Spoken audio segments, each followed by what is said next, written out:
lambda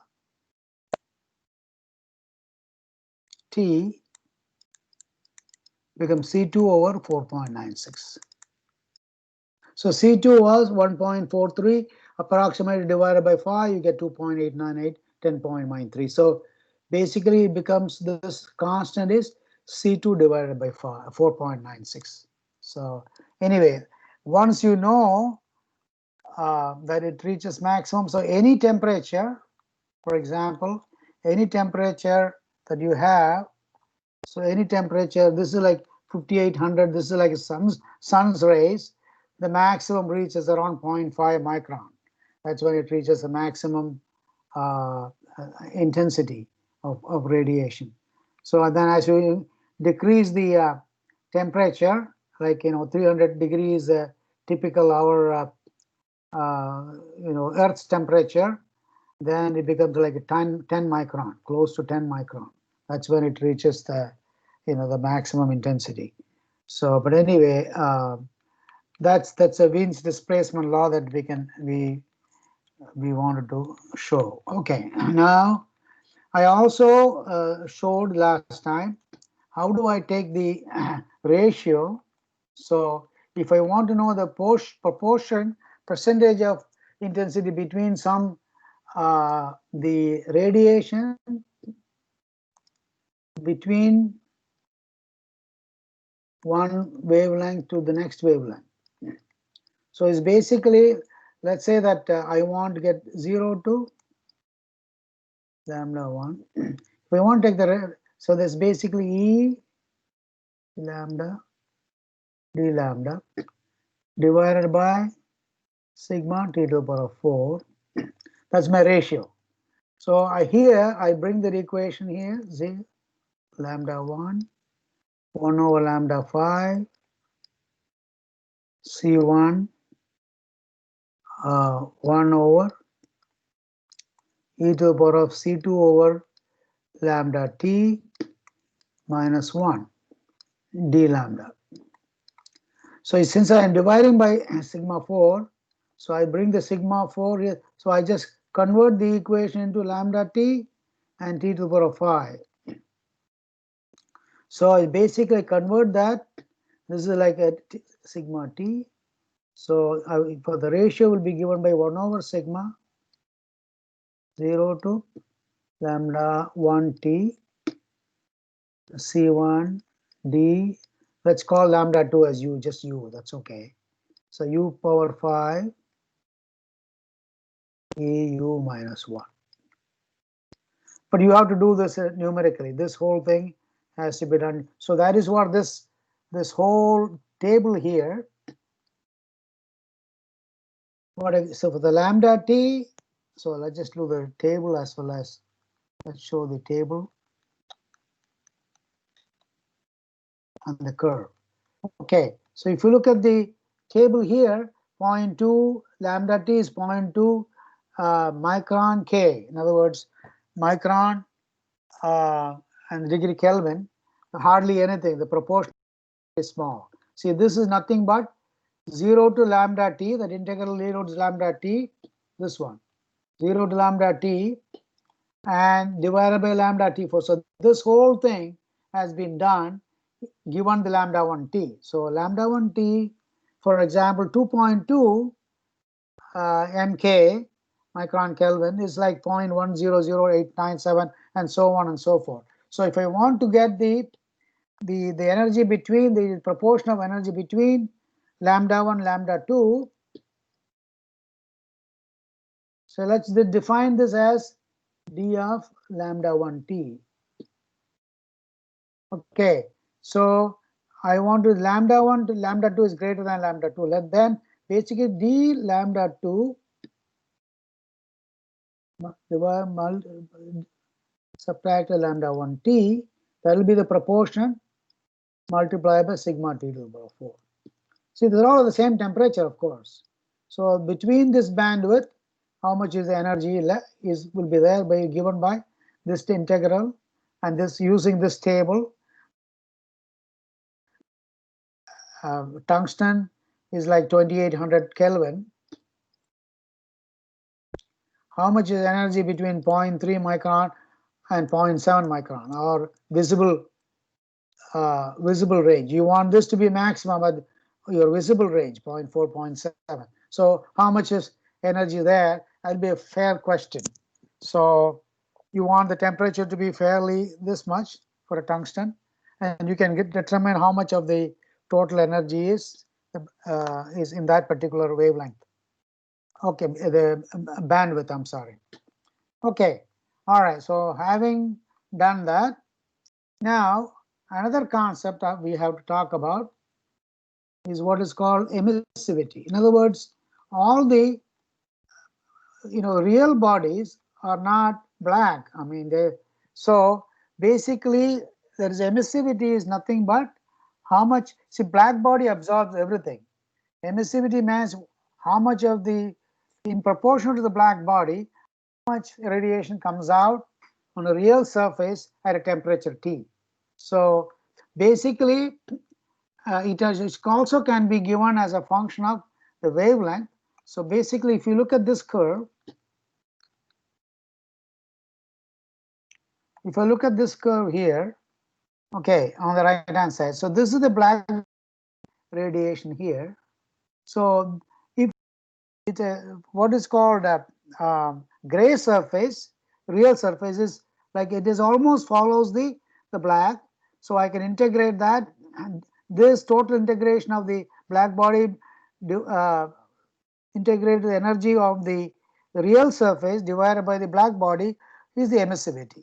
But I can take at each point, if I take the ratio of this height to that height, I get the emissivity at that particular wavelength, E lambda. So it's like spectral property basically.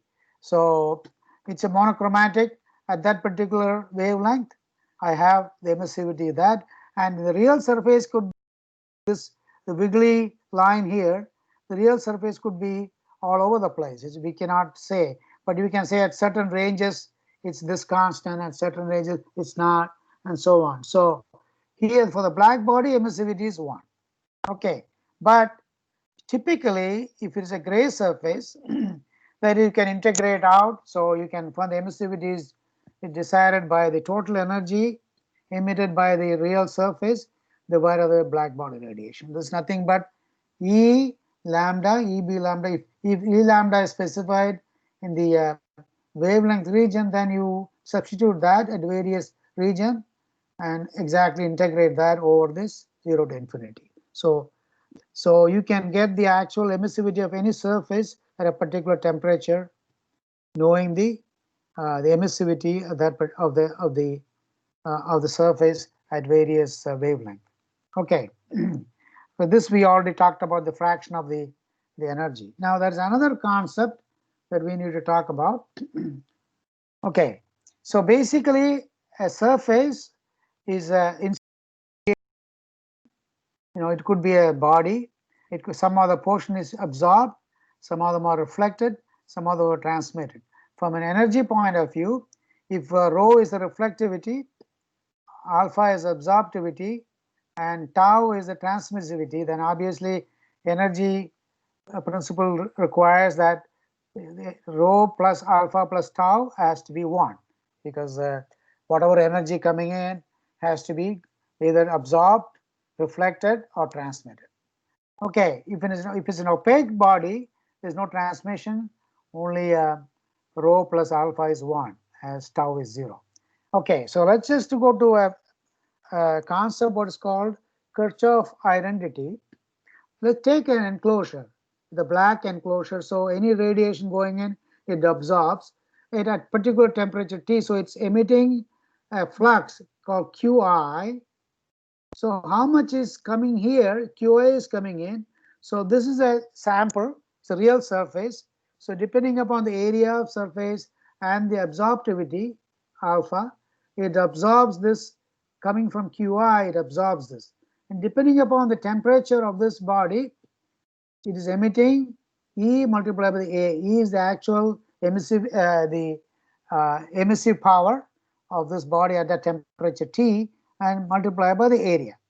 Okay, now I replace this sample by a black body, exactly the same shape, then obviously QIA alpha is 1, and this is again E will be E beta. So basically here EBA is QIA if it is a black body. So E over EB is alpha, but you know that E over E black body, if I divide this by, let's do that in a careful way.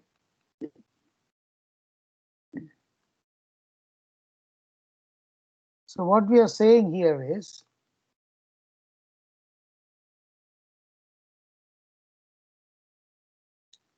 okay, so what we are saying here, so here EA is actual real thing coming in is QI A alpha, and going off for equilibrium EA has to be equal to QI alpha. Okay, A alpha. So A can be cancelled. Now I replace this with a black body. So it should be black body multiplied by A is equal to QI A. Alpha is 1. So alpha, this absorptivity is nothing E over EB. But just now we finished saying this is nothing but the emissivity of the surface.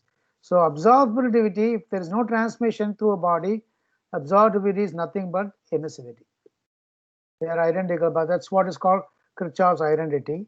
So you can just show by a simple example in an enclosure, in a black enclosure.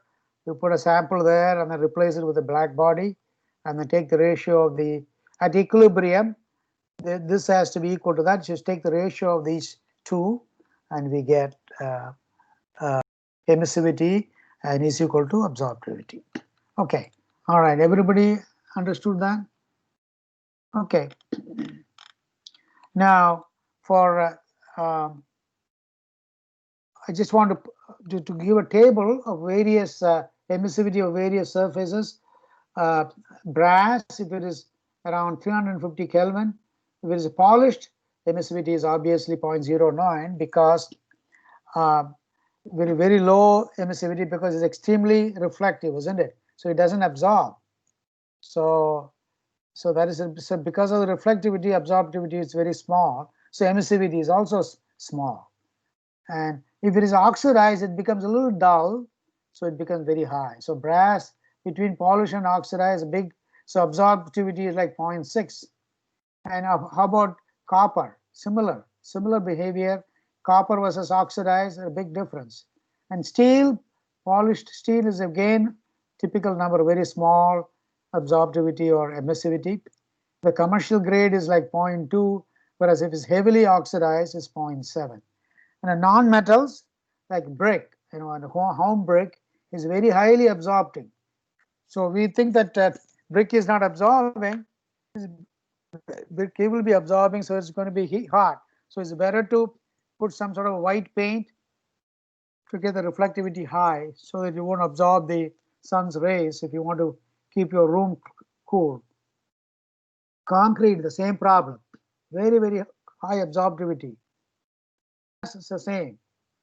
Okay, so oil paints also, unless it's extremely reflective paint, oil paints also absorbs a lot. Wood is also pretty bad. So you know that all the building materials, the inexpensive building materials, I think we need to have special paint to really reflect it. And these days, if you embed with the nanoparticles, and it has some special reflectivity, so this emissivity will be very low, so that sun's rays will not be absorbed. Okay, all right. So having done that, let's go to the next topic. Okay, we'll just do a simple example. I gave some absorptivity examples at various typical material, but it's okay. I think we just you have that in any handbook. It's not a problem. So let's just do this one example. I might have done it already. Okay, so this we know from Wien's law, and exactly at that particular lambda x, if I substitute lambda t to be the maximum. So what exactly is the emissive power at the maximum lambda? Wherever the maximum lambda energy is, you find that should be for a black body is like 12.87 10 to the power of minus 6 t to the power of 5 W over m cubed. So this is m cubed because it's per micron, isn't it? So that is the reason W per m cube came. It's not like per micron. W per watt per meter square micron is what you used to say, but now it's W cube, m cubed here. So we got to be careful. So if I take the ratio between, this is nothing but what exactly the maximum at black at any lambda divided by lambda max, if I want to take the ratio, so that I get this particular relationship. So the lambda t becomes the denominator here, and that I just substituted those numbers, and 4.965, remember the u was 4.965, and this was nothing but C2 divided by lambda t. So anyway, so let's do an example. Determine the wavelength at which a monochromatic emissive power of a tungsten filament, it's like 1400, is a maximum. The monochromatic emissive power at that wavelength, and we just basically plug in the formula. Lambda max is about 2.07 micron, and at that particular lambda max, the emissive power is like 6.92 10 to the power of 10 watts per meters cubed. And that's okay. I think it's the same thing in the 5 micron what it is. We can always calculate. Another example. This is where the spectral properties are used here for. Let's just do this one. Okay, a glass plate of 30 centimeters square is used to view a radiation from a furnace. If the furnace is there, you want to watch it. So you put a glass plate of 30 centimeters square. The transmissivity of the glass is 0.5 from 0.2 to 3.5 micron. In other words, it's only half of it goes, 50%, from 0.2 to 3.5 micron. The emissivity may be assumed to be 0.3 up to 3.5 and 0.9 above that.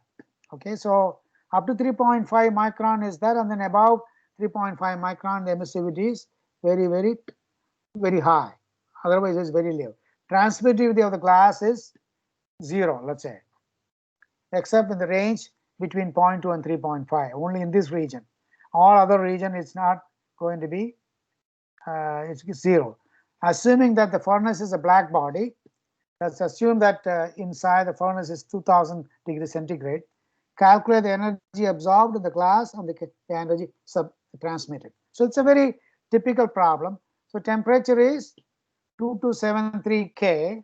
So to get the proportion between 0.2 and 3.5, I want to multiply the temperature in Kelvin divided by multiply by lambda 1 T. So I get 454.6 micrometer Kelvin. Similarly, because I want to know the transmission is between 0.2 and 3.5, so I just get the same thing. And luckily, all those other stuffs also put the same thing. The area is at 0.09 meter square. So this ratio between 0 and 1, I can convert that into sigma t to the power of at 272273 is 1513 kilowatt per meter square. That's fairly straightforward. So here, this particular, if you look at the 454.6, hardly any, so 0. The proportion is very, very 0. But lambda 2 about 7,900 is about point, so 85%. So incident radiation is, see, it's coming from the inside the furnace. So between 0.2 and 3.5 micron, you just have to calculate. This is my lambda t to the power of 4. Minus this one is basically 0.85443 and then multiply by the area. So this is basically the incident radiation on the glass is 116.4 kilowatt from inside the furnace. Okay, for that. So transmission is 0.51164. That is going to be transmitted in this one. So 58.2 kilowatt is transmitted outside from the furnace through the glass. And radiation absorbed, similarly I can calculate everything between 0.35, how much is absorbed, and so on and so forth. So total radiation absorbed in the glass is about 52 kilowatt. So that's all. I mean, that's a simple, fairly simple problem using all the whatever that we have done so far. All right.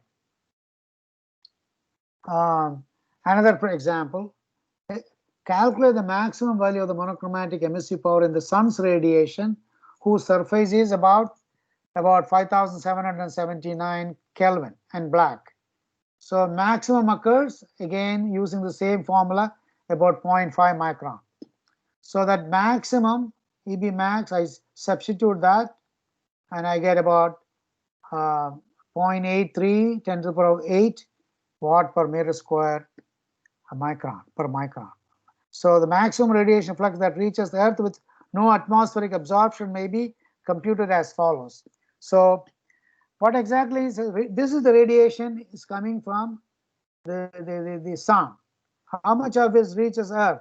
Radius of the sun, so you need to calculate what is called the solid angle, but let's just do quickly.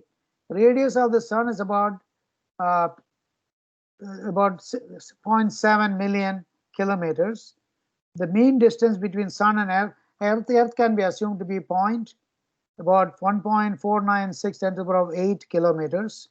So the maximum on Earth is this much Earth is coming out, multiplied by the ratio of the radius of the sun divided by the length between the sun and the Earth square.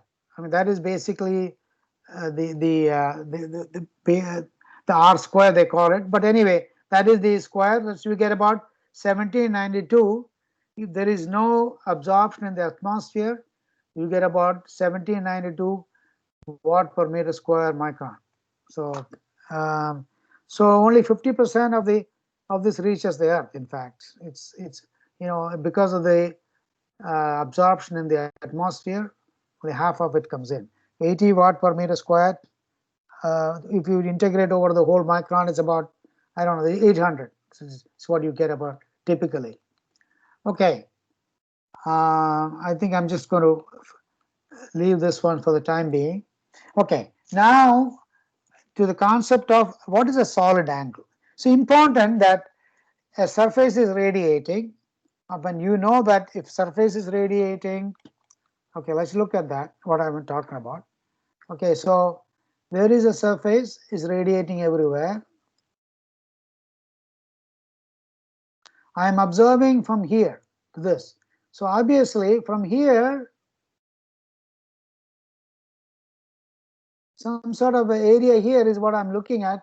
So obviously this particular angle has something to do with, in fact, some of the energy is escaping, only that much in this cone, only that much energy, and I'm able to observe from here. So there is something called the solid angle and also the intensity. What is the intensity going here through this one? See, E is the total emissive power.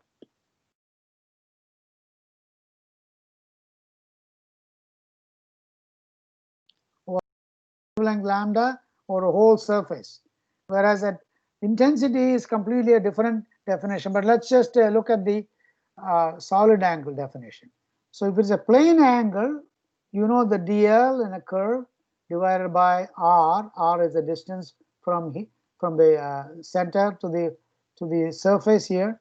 So that alpha, the plane angle, is dl over r. However, if I have a surface here and looking at that, this is like a cone, then the solid angle here, the d omega, is defined as this area here divided by the r square.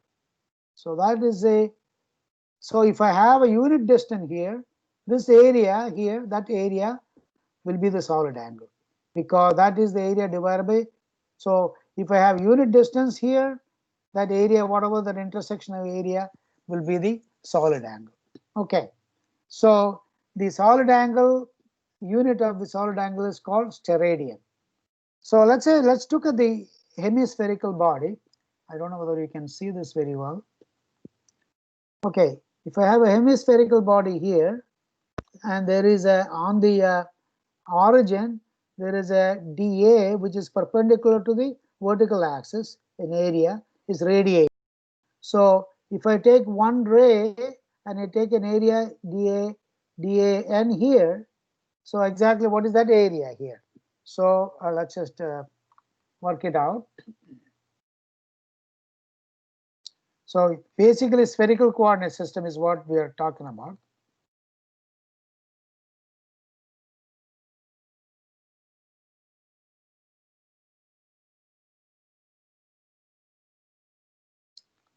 Okay, so here, so you have a vertical here and there is an area here. So here I have a sphere here. So this is my, could be X and Y axis. This is the Z axis. Okay, so if this is my circle here. So if I bring so this is going, my angle here, this angle is going to be theta, let's call theta.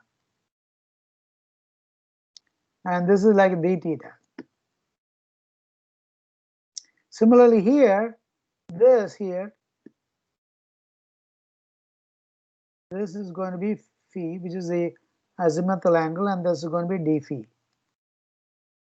So let's assume that what exactly is this length here? In other words, this is r. Okay, if I take one particular point here, that's r. So my vertical here, so this is my r cosine theta.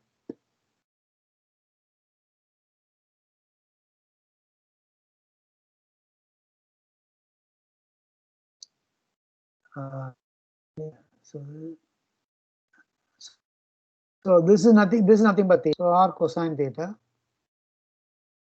is this line, and this will be r sine theta. So what is this area we assume? So it's basically r d theta is one area. So this is area. Okay. So this is going to be, I'm just taking this thing in the small area dA1. I'm going to call that dAn. Okay. So r d theta is this. And what exactly is this one? Is sine theta, r sine theta d phi is this. So my dAn, so what is the solid angle subtended by this area at the center? What exactly is this? So it's nothing but r sine theta d theta d phi divided by r square. So that is basically the, because this is r square. So r d theta is one side, the other side is r sine theta, because this is r sine theta, the d phi here. So that is that length. So that is this length. Okay. So we know exactly the solid angle is subtended. Solid angle subtended at center by area is nothing but r sine theta d theta d phi. Okay, that's the solid angle subtended by that area.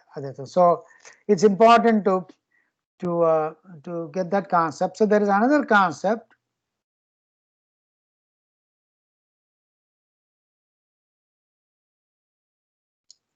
Okay, so having this so if I have a hemisphere over a small radiating source at the center of a base, what will be the total radiation? Do you know? So what exactly is this is the hemisphere. There is a radiating body here. It's radiating everywhere. So what is this area here? 2 pi r square, isn't it? That area, whole hemisphere, divided by r squared. So the total solid angle is 2 pi.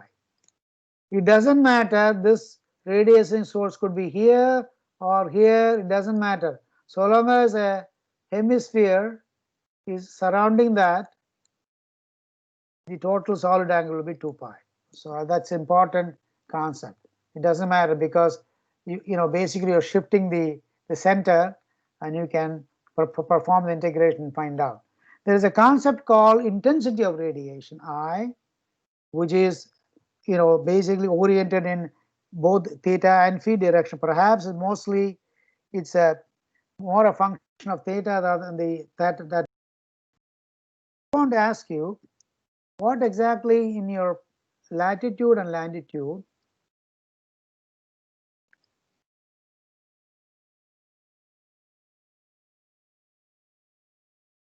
so what is this, theta or phi? Which is latitude, which is longitude? Anybody?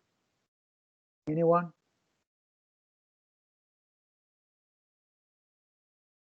Yeah, phi is land. So if there is a globe, as a globe, you get latitude, longitude will be west and east.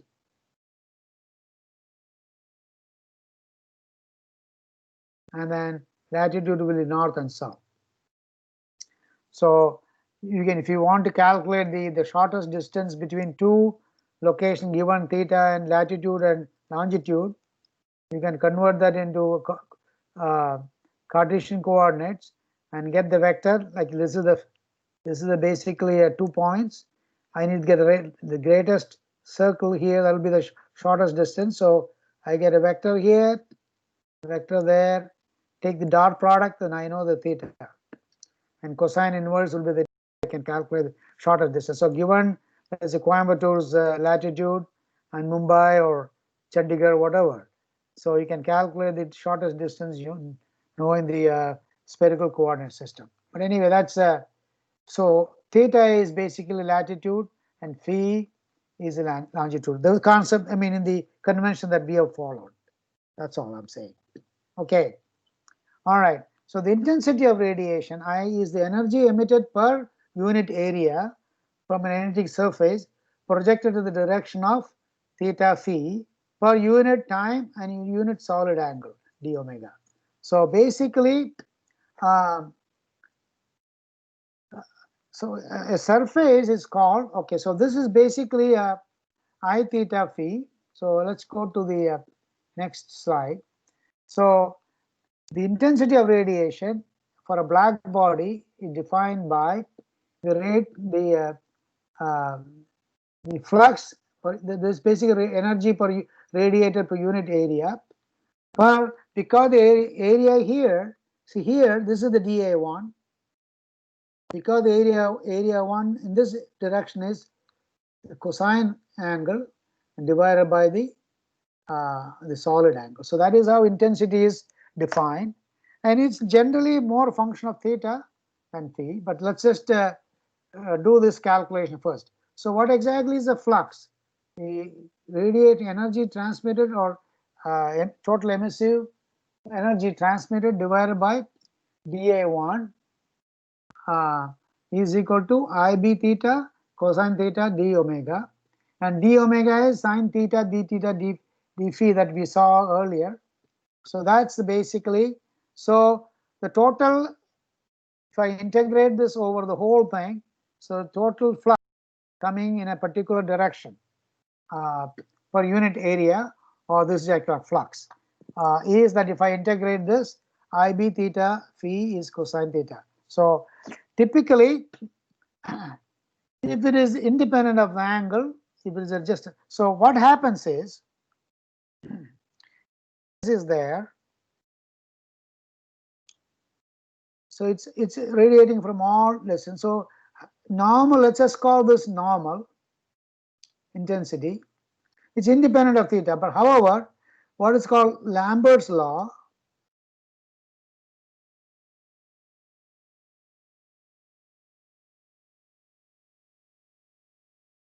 so the intensity here is nothing but In cosine theta.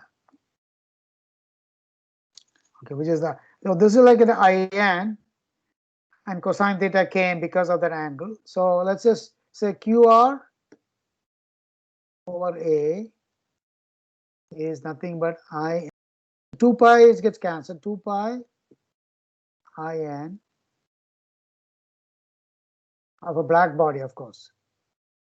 Of a black body, 2 pi IBN, 0 to pi over 2 cosine theta, sine theta, d theta. So what is cosine theta d theta?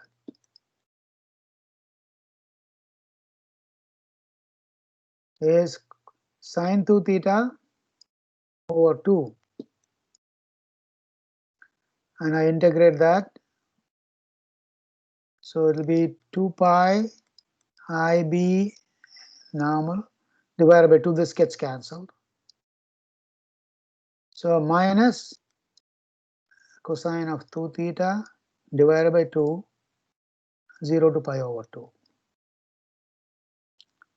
So pi IBN. So minus pi over 2 pi over 2, so pi is a minus 1. So this is like 2 comes out. So it'll be like plus 1 minus minus plus, this is plus 1. So 2 get cancelled. So it's like pi IBN. So this is nothing but the emissive of a body, particular body, black body. So depending upon the temperature of the black body is equal to pi the normal intensity In. Okay, so I can calculate In if I know In is EB over pi. And EB, you know, is sigma 10 to the power of 4 divided by pi. So I can calculate the intensity at any direction I want, and any direction in a using the spherical coordinate system between some band, how much intensity I'm getting per unit area, per unit solid angle. So a diffuse surface is one where the normal radiation intensity In obeys the Lambert's law. So this a diffuse surface, this is a diffuse surface. Diffuse surface.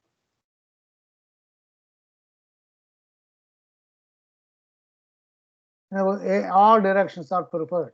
There is no peculiar direction.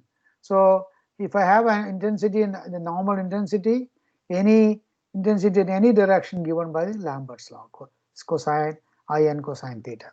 Okay, so let's just stop here, and I want to make sure any questions there? Any questions?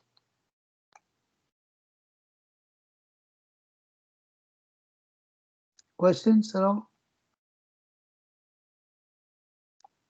So tomorrow is going to be your test. So this new group will be taking the test, isn't it? Krishna, can you answer that? Yes, sir. Okay. Yes, sir. Okay. All right. So are there any questions today? Okay. Nothing. Okay. So we'll meet next Monday then. Okay. All right. We'll see tomorrow, but it won't be for any topic on radiation. Okay. All right. Have a nice day. Thank you, sir. Bye bye. Thank you. Bye bye.